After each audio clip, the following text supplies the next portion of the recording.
Son muchos los museos que cuentan con piezas extraordinarias y muy misteriosas. Si yo tuviera que elegir 7, número mágico, me quedaría con estas.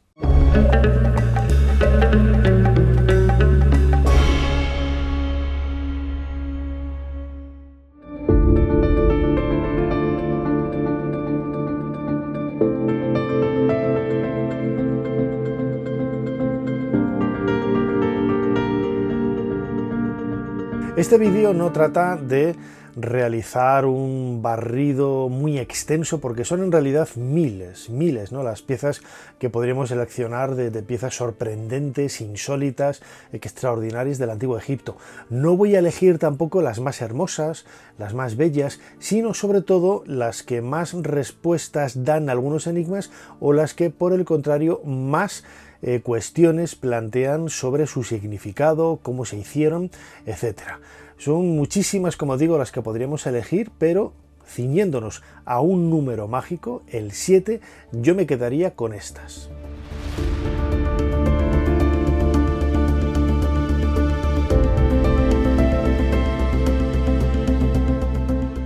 Con alguna habría que empezar.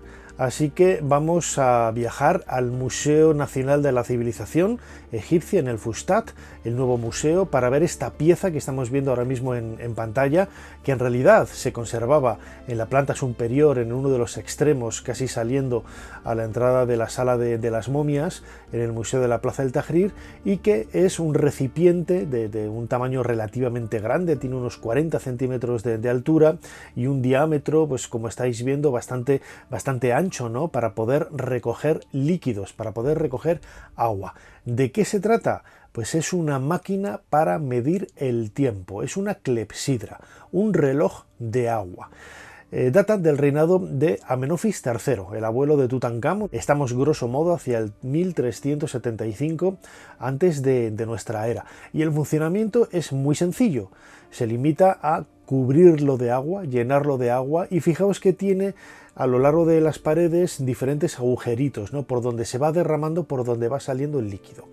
Si tú controlas y sabes medir el tiempo que tarda en descender de nivel el agua, según las marcas y los dibujos que hay en este recipiente, en esta clepsidra, podrás ver el tiempo que ha transcurrido, es decir, podrás ver las horas.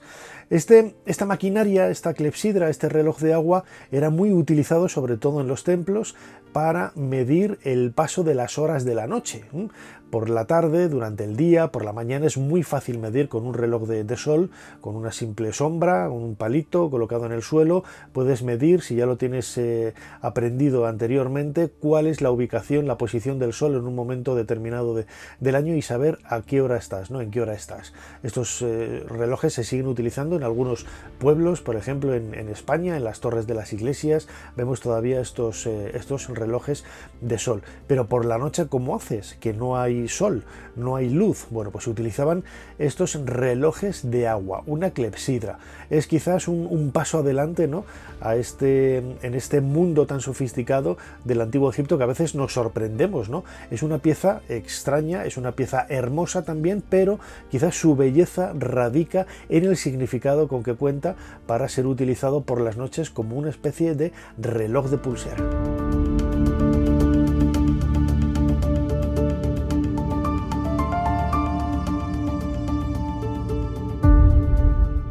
Si realmente de esta lista de 7, aunque lo he puesto en segundo lugar, me tuviera que quedar con una pieza, un objeto, un descubrimiento, serían los papiros de Wadi al-Jarf, aparecidos en 2013 en este puerto del Mar Rojo, al este de Egipto, a unos 25 kilómetros al sur de Zafarana. Pierre Talet, el egiptólogo francés, descubrió hace casi una década, explorando precisamente uno de sus grandes objetivos en el mundo de la arqueología, que es trabajar en puertos, no solamente el puerto más antiguo de la humanidad, sino este compendio de papiros que datan del año 26 del reinado del faraón Keops, Jufu. Se trata de un diario de trabajo de obras sobre la construcción de la Gran Pirámide.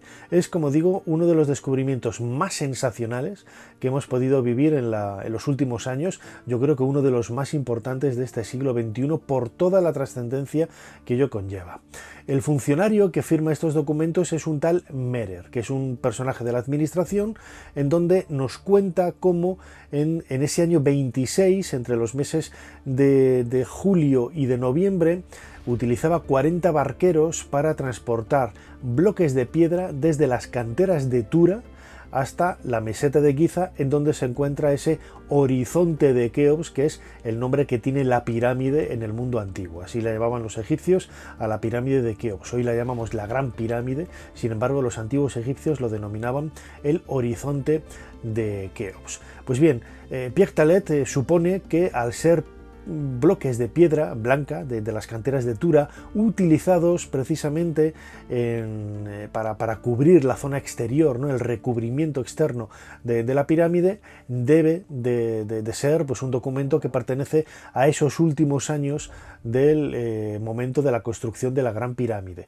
Sabemos que Keops, por Heródoto, reinó casi 30 años. Bueno, pues en el 26º estaba utilizando ya esta piedra de caliza muy blanca de las canteras de Tura, que sobre todo se utilizaba para este tipo de monumentos, para crear una pared exterior, la que se veía, la que quedaba más visible y que tuviera ese brillo, ¿no? esa calidad tan buena que tiene la piedra de las canteras de Tura. Los papiros de Wadi el-Jarf no solamente dan un aldabonazo sobre la mesa para vincular una vez más la construcción de la Gran Pirámide con la figura de Keops, sino que además alarga, ¿no? Porque siempre se había dicho que el reinado del faraón Keops de Jufu había reinado solamente 23 años, y sin embargo, pues ahora sabemos que como poco eran 26, lo que ya nos acerca mucho más a esos 30 años que decía Heródoto. Estos papiros, que yo tuve la oportunidad de verlos poco después de ser descubiertos en el Museo del Cairo, en la Plaza del Tahrir, en esa sala central, nada más entrar, donde se colocan los grandes descubrimientos recientes, para mí, insisto, es uno de los mayores descubrimientos de la arqueología en el último siglo, prácticamente lo mejor que se ha encontrado en Egipto en este siglo XXI.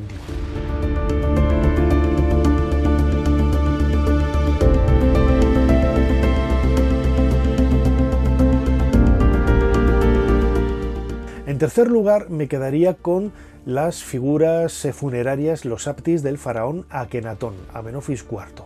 Desde luego que son muy fragmentarios desde el punto de vista estético, pues quizás no tienen, ¿no? el atractivo de otras grandes figuras, otras grandes piezas, esculturas del faraón Akenatón. Sin embargo, para mí tienen un valor extraordinario, no solamente porque fue el tema, por ejemplo, ¿no? de mi dissertation en el certificado de egiptología. Después de 3 años de estudio en la Universidad de Manchester, hice un trabajo de investigación sobre los saptis, los useptis, las figuras funerarias de la época de Amarna. Y estos de Akenatón me sorprendieron, no solamente por la calidad de las figuras, sino sobre todo por lo que significaban, ¿no? Siempre habíamos visto que Akenatón persiguió el culto a Amón y sobre todo el culto también a Osiris, ¿sí? Y curiosamente, las figuras funerarias de Akenatón lo que hacen es representarle como si fuera Osiris, para realizar ese viaje, ese tránsito hacia el mundo del más allá. Algo ya habíamos visto al principio de su reinado, ¿no? con esos grandes colosos en donde aparecen con los brazos cruzados en el Genpatón, ese templo de Akenatón, construido en honor del disco solar Atón a las afueras del templo de Karnak, en la antigua ciudad de Tebas, hoy Luxor. Ya nos estaba diciendo que, bueno, pues es cierto que está persiguiendo al culto a Amón, es cierto que está persiguiendo al culto a Osiris, pero hay muchas contradicciones, ¿no? La idea esa tan extendida del monoteísmo, ¿no? de Amenofis IV de Akenatón, cada vez que se investiga más, queda en evidencia que no es más que una leyenda urbana. El culto a diferentes dioses que había en época de Akenatón, pues podríamos decir que es casi idéntico al que se ve en otros momentos de su historia. Pero estas figuras funerarias nos hacen ver que quizás en el final de sus días, en el final del reinado de Amenofis IV Akenatón, en el 17º año como poco, ¿no? Bueno, pues debió de cambiar quizás la forma de pensar, debió de reflexionar un poco, quizás condicionado o empujado por los consejos que recibía de sus hijas o de la reina Nefertiti, para volver un poco a la tradición anterior y él enterrarse. Si la momia, por ejemplo, que hay en la KV5 del Valle de los Reyes es la de Akenatón, ¿por qué se momificó?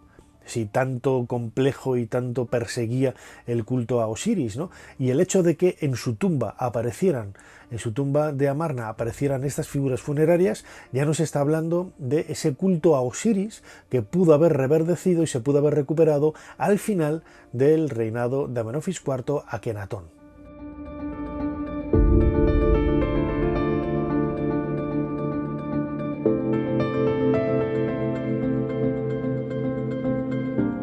Siguiendo con el mundo de Amarna, desde el punto de vista estético y desde el punto de vista del significado, a mí me parecen pues, piezas muy enigmáticas y misteriosas. ¿Qué es lo que significa? Que las reinas, que muchos personajes de esta época aparezcan con el cráneo alargado. No lo sabemos, porque curiosamente hemos encontrado las momias de algunos de estos personajes y el cráneo es completamente normal. ¿Dónde está la clave, ¿no?, para poder resolver este enigma? Pues lo desconocemos, ¿no? Y creo que lo comentamos en otro vídeo. En la tumba de Ramose, por ejemplo, que fue visir con Amenofis III, él aparece representado con la cabeza completamente normal, al igual que Amenofis IV aparece representado con un aspecto convencional, y sin embargo, cuando Akenatón da ese giro en la forma de presentarse ante su pueblo, en la forma del culto, de dejar a un lado los dioses tradicionales y centrarse en el culto al disco solar de Atón, se le alarga la cabeza, como sucede con Nefertiti, como sucede con sus hijas, y a Ramose también se le alarga la cabeza, que es bastante curioso, ¿no? Es un poco insólito en este sentido. Sin embargo, los restos humanos que han llegado hasta nosotros son restos de personas totalmente normales, con un cráneo completamente normal. ¿Por qué ese alargamiento del cráneo?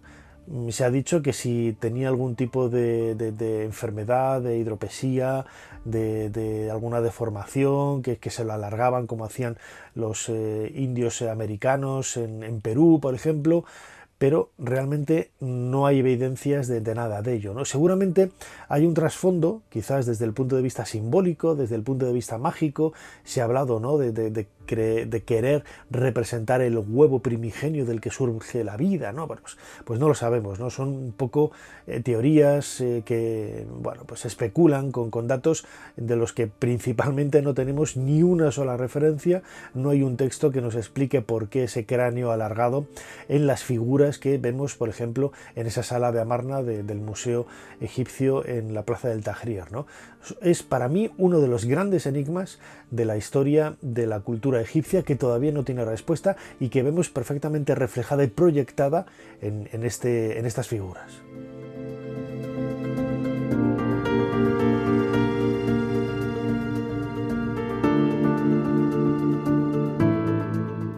En quinto lugar, los fetiches de Anubis, esos símbolos Imiut que aparecieron, por ejemplo, en la cámara funeraria de Tutankamón y que ubicados en las esquinas, ¿no?, aparecieron dos de la cámara sepulcral, de la cámara funeraria, donde estaba colocados entre la capilla, la última capilla y la pared de la habitación.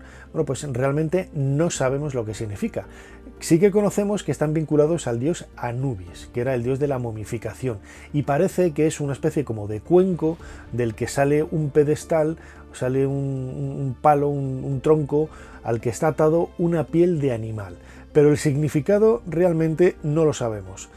Su vínculo con Anubis lo conocemos por los textos, ¿no?, que hay grabados en estos frascos que son sólidos, no es un frasco hueco, ¿no? Así que está recreando, yo creo, algo que quizás tiene un origen muchísimo tiempo antes al sentido que se le da, por ejemplo, en el Reino Nuevo en la época del faraón Tutankamón. Y así es, conocemos las primeras representaciones de este amuleto Imiut, aparece en la época de Nagada, es decir, estamos en el predinástico, en Nagada II, hacia el 3500 más o menos antes de nuestra era, aparece representado en cerámicas. También en esta época, en esas imágenes, vemos el Imiut, en donde ese estandarte, ¿no?, parece que está recogiendo las vísceras de un ave sacrificada. Es decir, está vinculado a ese mundo del sacrificio, y el significado de la expresión de la palabra Imiut podemos traducirlo como lo que está dentro. Quizás el paso del tiempo, la especulación religiosa, es lo que hizo que Anubis, al ser el dios de la momificación, al ser el dios que manejaba las entrañas, lo que está en el interior del cuerpo humano y el encargado de conservarlas, quizás este nombre y este aspecto y esta forma se adscribió, ¿no?, a la figura de este dios con cabeza de chacal. Hay que pensar que la historia de Egipto, por ejemplo, tiene 3000 años, son 3000 años, y a veces no somos conscientes de ello, ¿no? Si en el 3500 antes de nuestra era tenía un significado y hacia el 1500 tenía otro, han pasado 2 milenios. Es la misma distancia que hay entre nosotros y el nacimiento de Jesús en el siglo I, ¿no? Bueno, pues para que veáis la cantidad de tiempo que hay, el tiempo lineal para poder evolucionar, cambiar, y en definitiva que esos símbolos, esos significados religiosos se vayan transformando con el paso de los siglos y vayan teniendo un sentido diferente, totalmente distinto a lo que tuvo en origen. Lo vemos nosotros en el cristianismo cuando vemos que algunas tradiciones que lo podríamos entender como contemporáneas, en realidad es una transformación y una reinterpretación de tradiciones mucho más antiguas. Pues con este fetiche de Anubis pudo haber sucedido lo mismo. Lo que empezó siendo un símbolo de una serie de sacrificios de animales acabó convirtiéndose en el símbolo de eso que está adentro, es decir, el trabajo de las vísceras por parte de Anubis, el dios de la momificación.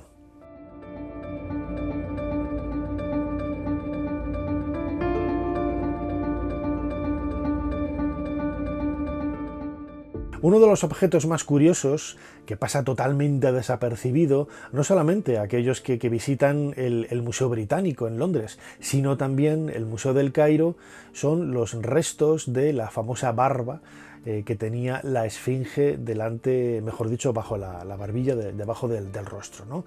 Nos ayuda a reconstruir un poco cómo era el aspecto original que tenía este león del desierto, la escultura más grande, ¿no?, y más misteriosa, me atrevería a decir, que ha hecho el ser humano a lo largo de la historia, y tiene pues elementos que nos acercan a ver el aspecto original que tenía, ¿no? Algunas estelas de culto a la esfinge descubiertas por Selim Hassan al norte de este león gigantesco en la meseta de Giza.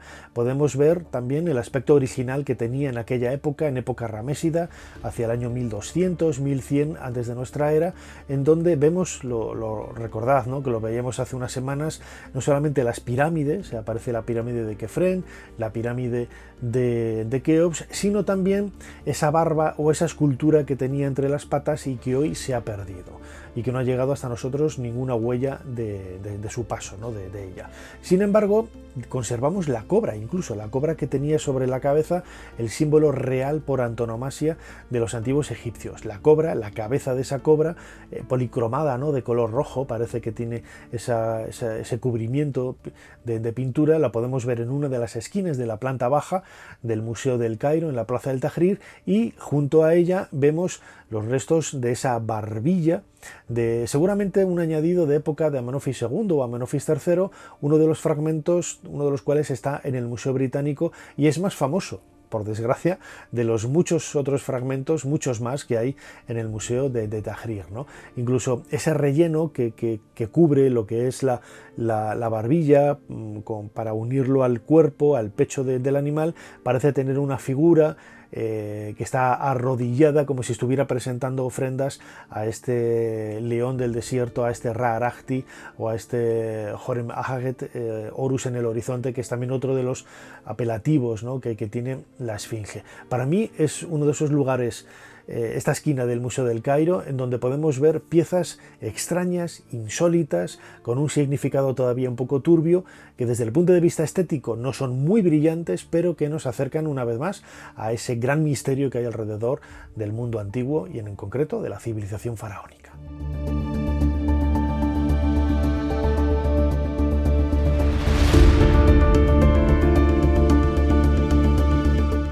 Y para acabar, no quería dejar pasar la oportunidad de hablar de algunos objetos de la vida cotidiana que normalmente pasan desapercibidos, ¿no? Cuando visitamos una colección egipcia, lo primero que vemos es las grandes estatuas, ¿no? Los reyes, las reinas, esos personajes en la vida cotidiana, haciendo quizás fabricando pan, trabajando en un telar, trabajando con unas sierras cortando madera. Es decir, siempre vamos a buscar el elemento humano que nos haga viajar en el tiempo y cree esos lazos con el pasado, ¿no? Para proyectarnos nosotros mismos en esas acciones cotidianas que hacían los antiguos egipcios pues hace prácticamente 5.000 años. Y sin embargo nos olvidamos de otros elementos, ¿no? Como las puertas. Una puerta, ¿cómo era la puerta de una casa? Esto me pasaba a mí cuando yo tenía apenas 20 años y me puse a escribir por primera vez un relato, un cuento del antiguo Egipto. Había leído muchísimo, conocía sus monumentos, conocía sus reyes, algo de ellos, conocía un montón de cosas, pero realmente me faltaba infinidad de detalles de cómo era la vida cotidiana. No sabía describir cómo era una habitación, no sabía describir cómo eran las ventanas, cómo eran esas puertas. Bueno, pues hasta nosotros han llegado muchas de esas puertas y muchas de esas ventanas, ¿no? Estamos viendo, por ejemplo, ahora una de las encontradas en Deir el Medina, un yacimiento pues, de la vida cotidiana. Ha aparecido otras en Lajún, también excavadas por los ingleses, en donde vemos que las puertas son exactamente iguales a las nuestras, a las que podemos tener en nuestros pueblos de Castilla y León o otros lugares de la geografía, ¿no? Con esa Z, ese intrincado dibujo de las maderas para convertir los listones verticales en algo sólido, y también una pequeña cerradura, una cerradura que también tiene su significado en los jeroglíficos, que aparece representada, es una de las formas de decir la S, es una cerradura idéntica a las que veamos, por ejemplo, en las capillas funerarias de Tutankamón.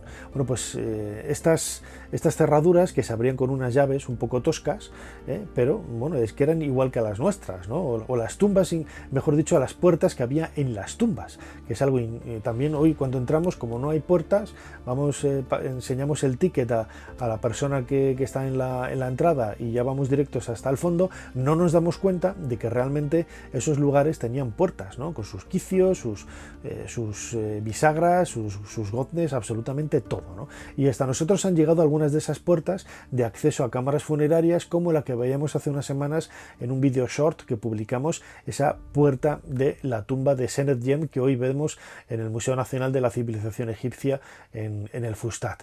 También han llegado ventanas, celosías. ¿Cómo eran las ventanas en aquella época? Bueno, pues para dejar entrar el aire, que hubiera corriente de aire y aligerar, bajar un poco la temperatura por el calor, se colocaban celosías como esta, que proceden también de casas de gente totalmente normal. Se decoran quizás con algunos elementos protectores, algunas divinidades, algunos dioses, para servir de amuleto protector a esa vivienda, ¿no? Algunas celosías muy parecidas las encontramos en el templo de Karnak, ¿no? Sobre las grandes columnas 20 metros por encima del suelo, y que eran espacios enrejados, bueno, perfectamente difuminados para poder permitir el acceso a un tipo de luz muy concreta que acompañara a los rituales que se llevaban a cabo en los templos. Estas son para mí algunos de los objetos, de las piezas, de los descubrimientos. Podría haber muchísimos más, ¿no? Había quitado de la lista, por ejemplo, las esculturas de Arjotep y Nofret con esos ojos azules, ¿no? Y ese bigote, ¿no? tan parecido a Freddie Mercury. Hay infinidad de objetos curiosos, de objetos insólitos que nos acercan a ver cómo era la realidad cotidiana más viva del Antiguo Egipto, repleta, como siempre, de grandes misterios y de grandes enigmas. Hasta aquí este nuevo vídeo de Dentro de la Pirámide. Espero que hayáis disfrutado, como lo he hecho yo, compartiendo con vosotros estas historias. Suscribíos al canal, dadle a la campanita también para poder recibir los comunicados de los avisos de que hemos subido un nuevo vídeo, que vamos a tener un directo. Compartidlo en las redes sociales, interactuad con nosotros por medio de mensajes, como siempre, educados, por favor, aunque hay que decir que la mayor parte de la gente, incluso los que están en contra de lo que se dice aquí en este canal, son muy educados en su forma de exponer las cosas. Y como digo siempre, nos seguimos viendo aquí dentro de muy poco, dentro de la pirámide. Hasta pronto.